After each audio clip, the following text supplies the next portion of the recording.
6 أسرار هيخلوكي تعملي كحك العيد الفاخر في البيت من غير ولا غلطة. السر الأول السمنة اللي أنا بستخدمها. السمنة يا جماعة لازم تكون ساقعة علشان ده كحك على البارد هتديكوا أفضل نتيجة. هضيف السكر البودرة وهضربهم كويس في العجان أو بمضرب الإيد. يلا نجهز المكونات الجافة. دقيق، يفضل دقيق خاص بالمخبوزات والكحك. هضيف عليه ريحة الكحك، السمسم المحمص والبيكنج باودر.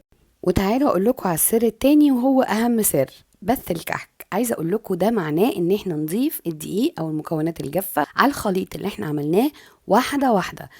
السر الثالث اللبن الدافي، لازم استخدم لبن دافي مع الخميره. هضيف الكلام ده وده بقى السر الرابع، ان احنا بعد ما بنضيف اللبن بالخميره ما بنعجنش يا جماعه، مجرد ان احنا بنلم العجينه علشان تبقى بالشكل ده، والا هتشقق معانا. السر الخامس بقى وده عشان الشياكة، أنا بحب أوزن كل كحكاية عشان يبقوا ميزانهم واحد. أما بقى عن السر